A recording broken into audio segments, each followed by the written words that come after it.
this episode of Africa Health Check. People are not informed, people are not empowered to know about health issues, what you can do in order to improve your health. And most people in Uganda here, they don't take hygiene as something important. Therefore, health-wise, people are not doing very well. We discuss the importance of WASH practices in improving healthcare outcomes in Africa. My journey has been to build Weyonje, which is sort of like an Uber for sanitation right now, and it's being used in the communities to request for sanitation services. And identify some of the common challenges in their implementation.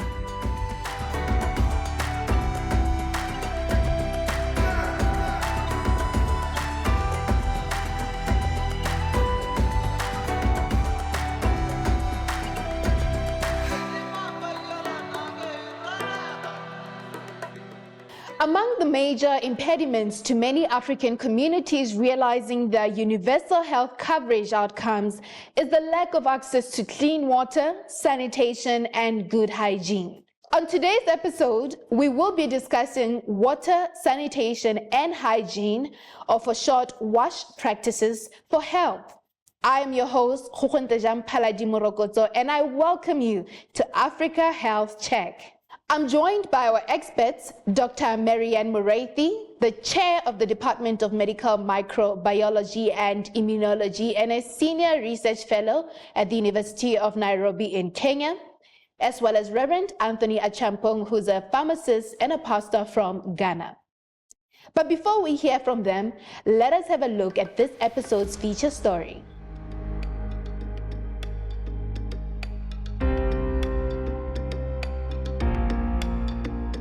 My role at Kampala Capital City Authority as an innovation specialist is to be able to look at what challenges we have for public health in Kampala, and then I'm able to give solutions, technological solutions to improve them. Through those solutions, the first one was I was able to set up a contact center, which is being used now for the city. People are able to call and able to get to ask questions about what's happening and also report and get services through the call center.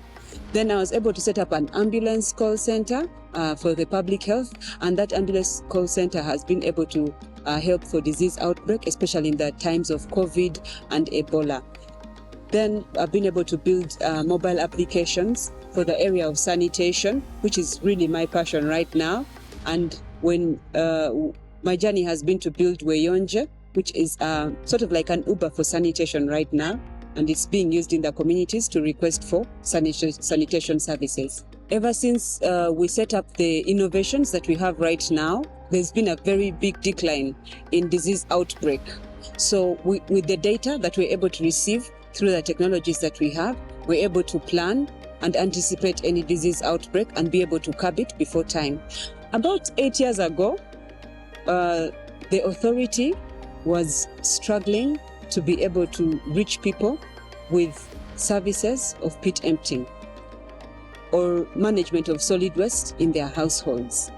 So I came up with an idea of, if we are able to order a car and it comes to us and takes us wherever we are going, why not, can we not be able to use the mobile phone to order for a sanitation solution? So we started with the call center where people would call us, and then we are able to refer them to get someone to go and empty their toilets. But that was not enough. We're not collecting enough data. So we built Weyonje, which is a mobile application through which a client in the community or a customer in the community is able to request for a sanitation service. Weyonje has been built and has been operational for the last 3 years. There is an application for the service provider who works directly with the customer, and an application for the customer. But we also have the informal settlement. We all know that Kampala consists of 60% of the informal settlement, and we need to serve them as much as we are serving the urban center. So we also came up with a VHT application through which we are able to know which people that we can reach with subsidies of sanitation. So Weyonje is sort of like an Uber for sanitation. I joined Text to Change in 2011, and majorly it was about using SMS to transform lives. Can I send an SMS to remind a pregnant mother to go to a health facility? Can I share motivational messages to a pregnant mother as they go through their journey? What are they supposed to eat? When are they supposed to go to the hospital? Reminding them about ANC. So it was really a journey of looking at what are challenges that people are facing in the area of health, in the area of agriculture, and share them with just a very simple tool as a mobile phone in your hand. So that was really Text to Change, mobile for development, setting up programs in the area for mobile for development to change lives. My experience with Text to Change was very inspirational. We set up a program in Tanzania called Wazazi Nipendeni, and we were able to reach over 200,000 mothers with information on when they can go to the hospital. With the SMSs that we shared, there was a 50% decline in maternal deaths because they were able to cap all these incidences before they happen. I was selected in 2022 to join the International Water Association Digital Committee. Through this committee, we are able to advocate for better use of technology in the area of water. We are able to share innovations that are being used worldwide that can be able to work for countries. But most of all, it's a platform for knowledge sharing. We bring together a lot of knowledge that we put together and share with various countries so that they can be able to improve the way they use technology to improve lives for the people in the communities. I'm very passionate about SaniTracker at the moment. It's very exciting. It's been built on the inspiration of what we've been able to achieve with Weyonje. SaniTracker is still an Uber for sanitation, but it's open for African countries. We chose to give it an English name where everyone can be able to relate to. Though, for countries that feel that they can take on a more local name, they can also add it to what we have already created. SaniTracker will be able to deliver a holistic sanitation services to people in Africa, and countries can be able to adopt it. Coming from solid waste, from fecal sludge management, from unblocking pipes, from plumbing, the whole sanitation chain activities are all going to be part of SaniTracker.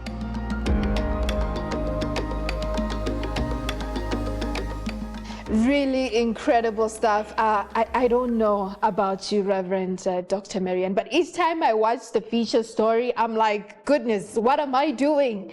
People are doing incredible things. You know, when you hear of some of these feature stories, what people are doing, you're thinking, this is so simple. Why couldn't I come up with this? Why didn't somebody do this earlier? Isn't it just incredible?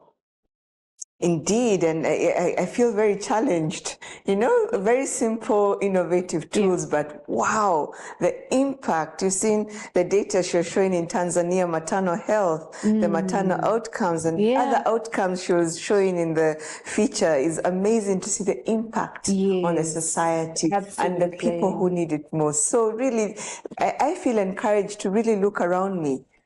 How can I make a difference with the tools or knowledge that I have? That you have, in the space that you have. I think it's just really amazing. And I hope that the viewers at home are also taking this as lessons. You know, it's a benchmarking opportunity. You see what's happening in Uganda. You see how you can bring it to Botswana, to South Africa, to Nigeria, to Ethiopia, and see how you can also implement the same initiatives. That's a Pan-African spirit. That is the Pan-African spirit. That is ultimately what we mean when we say Pan-Africanism, Ubuntu, you know. We're talking about WASH, Reverend. Currently, what are the biggest infrastructural gaps hindering implementation or even enforcement of WASH practices? Infrastructural gaps. I believe that our people need to come to understand about the value of good water, the value of good sanitation to a community, and then community or personal hygiene to life as a whole. You were talking about this Uganda presentation. We would have thought about some rocket science or something, but it's something as basic as the water that we drink, you know, our environment. How do we take care of it for the environment to take care of us?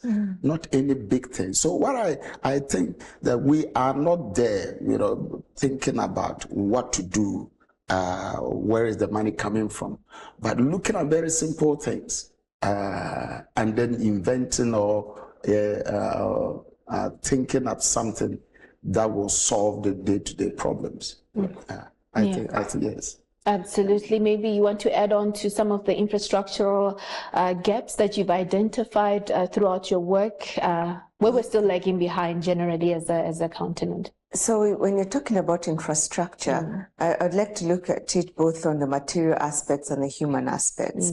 In terms of the human aspect, first, we have to create awareness about water, sanitation, hygiene. And I have this lecture I give my second and third year medicine students, and I start the lecture by asking them, when you walk around the streets of Kenya, and I think it's everywhere in Africa, you find food vendors preparing food on the road. Here we find people roasting maize, or doing several things. And I always start my class and ask them, where do you think our vendors are washing their hands?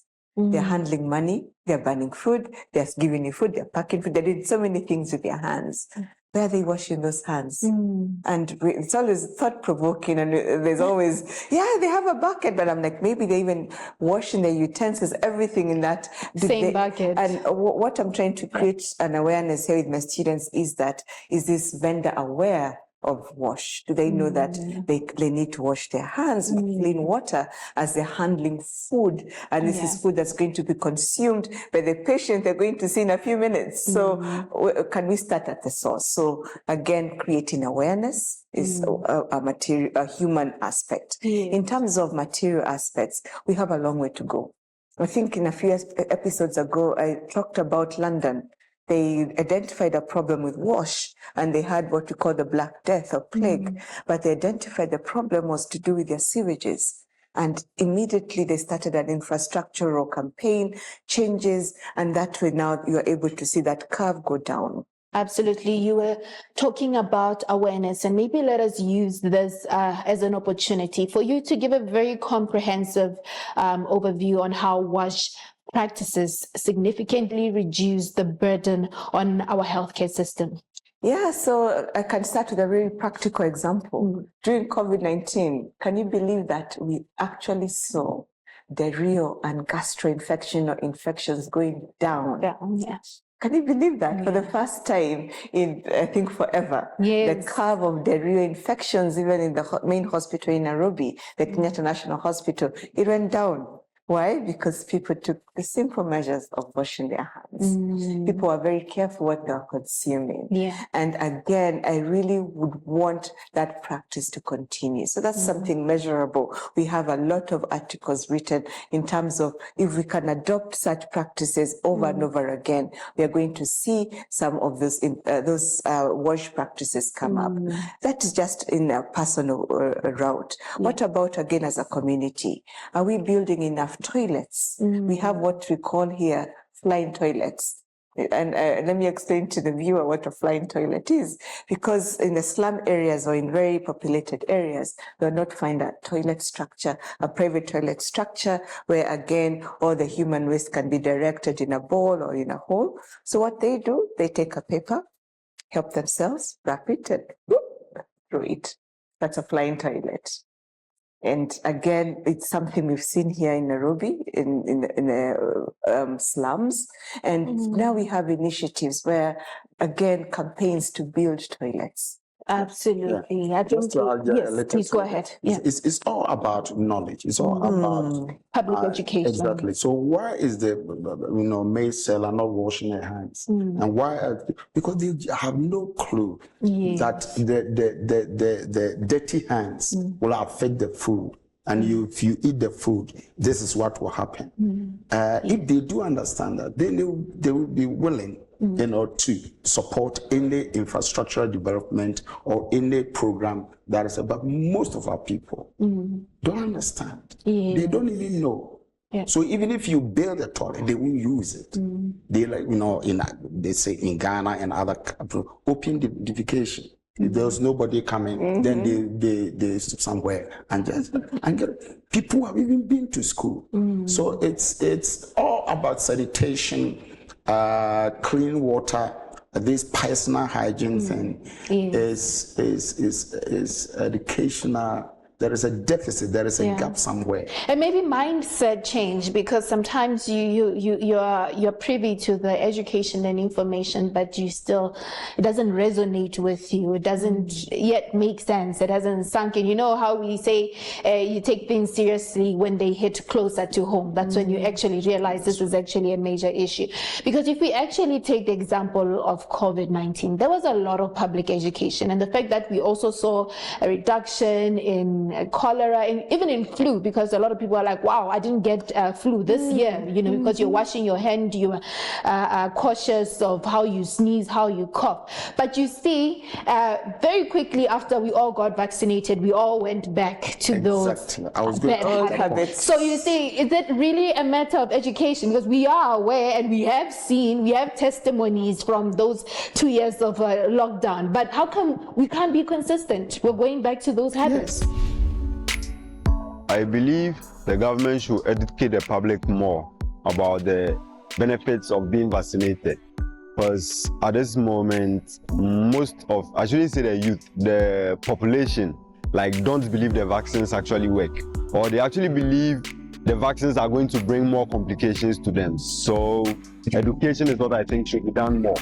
Hospitali, dispensary, tunatakiwa tuongezee wahudumu wa afya kutosha, vifaa vya matibabu vya kutosha, madawa ya kutosha, na mazingira hospitalini yatengenezwe kwa ubora zaidi. As a young leader, I would recommend that there is a lot of things that need to be improved when it comes to legal and policy reforms. We need comprehensive laws and policies that actually standardize and ensure that the vaccines or the medications or the things that do work in South Africa, they have to work in Tanzania, they have to work in Comoros, they have to work in Zimbabwe, they need to work everywhere. I'm going to go back to you, Dr. Mary Ann. Please share with us some of the programs, initiatives, innovations that you've been part of that were promoting WASH practices, and maybe even share how effective those initiatives were. Yes, so I'm one of the directors of a laboratory where I'm based at the hospital and at the university. And we are starting out an initiative in conjunction with the county government of Nairobi, where the county government is the one charged to test all food handlers in the city. They need a certificate from the county government before either you open a restaurant, and if you open a restaurant, all waiters should have the certificate that they know how to handle food. And on top of that, they are vaccinated against typhoid and other vaccine preventable diarrheal infections. What you've noticed is a lot of shortcuts. Yeah. Some restaurant owner will not want to have his staff go through that, so they pay a little money and they still get the certificate. Correct. So what we are wanting to do, again based on corruption, we want to first create awareness, so an educational drive together with the county government, the importance of having these food handlers well certified. So that's one initiative. We also have other initiatives within the communities. There's one community in particular in the southern part of Kenya, around the coastal area, where these are very neglected, very remote places, where we notice these women in particular, they go, the water source is the same water source that the animals will feed from, the kids will wash, they use it as maybe the toilet as well. The women will go again, wash their clothes. And what happens in such a village or in a community, they have what we know as bilharzia. Those snails. Yeah. And then those snails really have a very bad effect, where the disease they cause, that is the female genital schistosomiasis, where it affects the reproductive system and later on can lead to very serious complications. So we started an initiative with a group of us, both from the university, donors, and also the county government of Kilifi and those areas, to educate the women, to recognize also symptoms,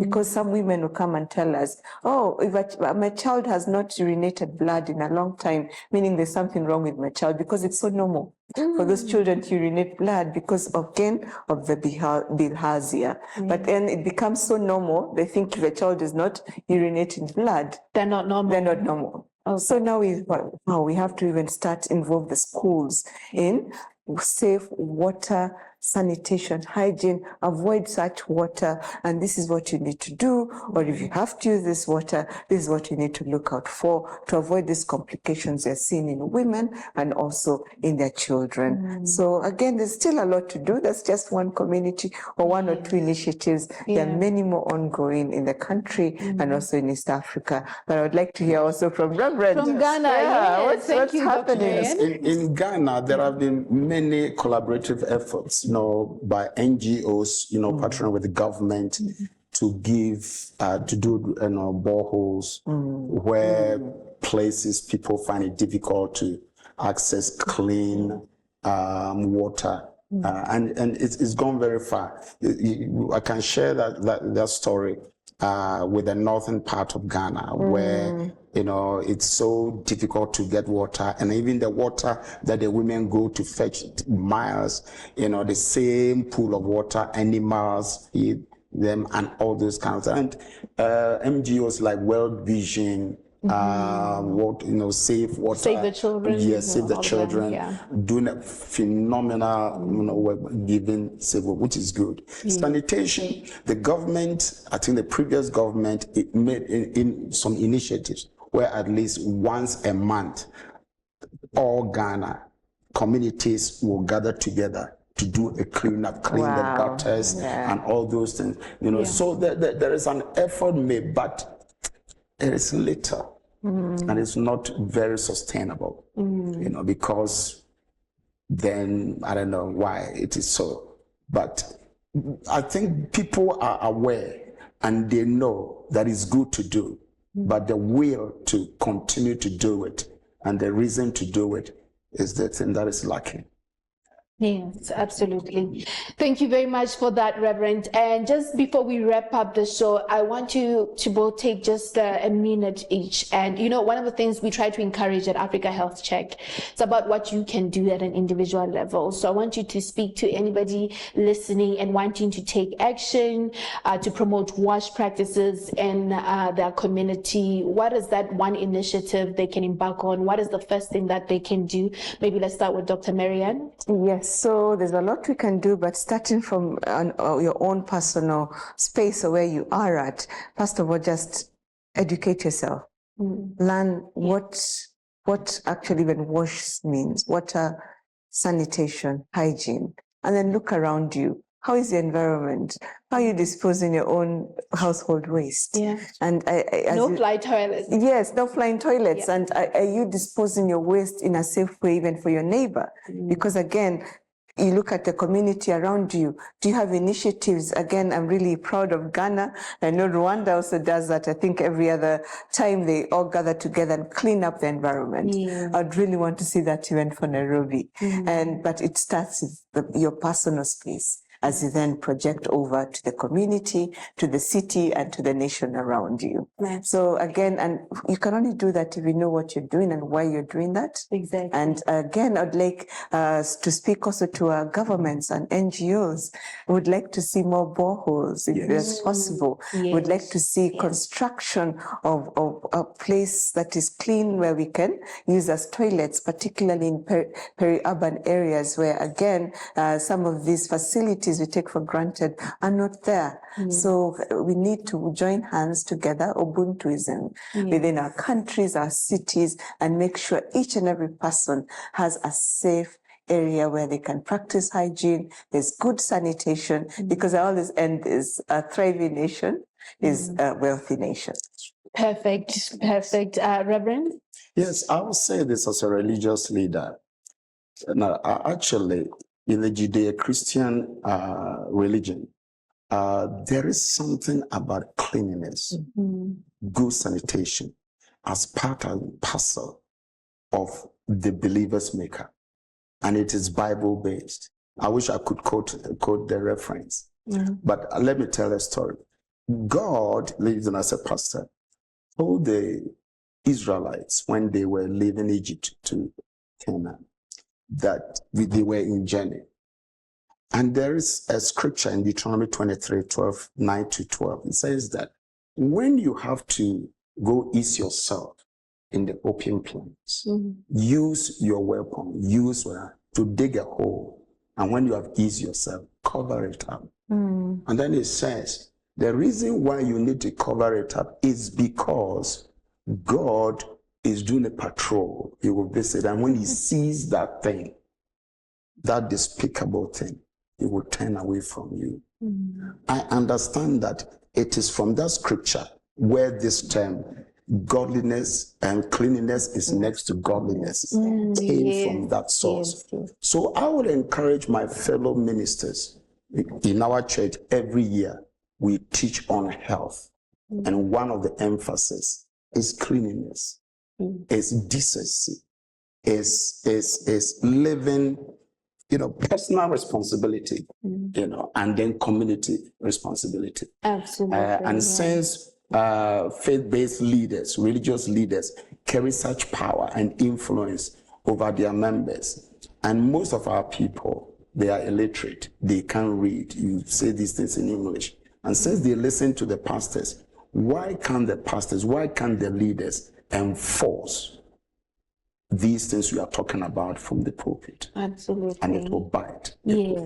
And lead by example. I think when it comes to WASH practices, it's just one of those things that it starts at an individual level. You lead by example, you take accountability for your actions, and collectively, really, that's what our actions are going to sort of make a difference. And I've also taken note as what you're saying, Dr. Marianne. It is time for those private sector partnerships to build boreholes to ensure people have access to clean water.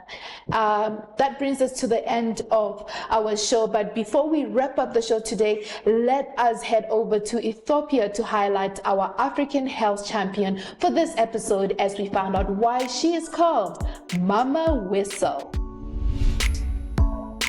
Mama Whistle, aka Beza Imama Fishka, stands out as an Africa health champion for her unwavering commitment to promoting strict hand-washing practices in Ethiopia. Following a cholera outbreak in 2016, she enforced rigorous hygiene rules, making hand-washing mandatory for entry to her restaurant. This simple yet impactful step has played a pivotal role in reducing illness and curbing the spread. Her efforts align with a study emphasizing the importance of effective hand-washing practices, particularly among school children, in preventing infectious diseases. Her legacy showcases the influence of individual initiatives in creating lasting improvements in community health and well-being. Very powerful and motivating story by Mama Whistle. Definitely will be following more of her work. And that brings us to the end of today's episode. From my awesome Africa Health Check team and I, we give you a big thank you for tuning in. Remember to subscribe, like, share, and leave a comment on all our digital platforms so that you may form part of the stories we highlight here. Be sure to connect with us on our Facebook, Twitter, Instagram, LinkedIn, and YouTube account. The handle is @AfricaHealthCheck. Until we meet again, same time, same place, remember, the future is Africa, the future is today.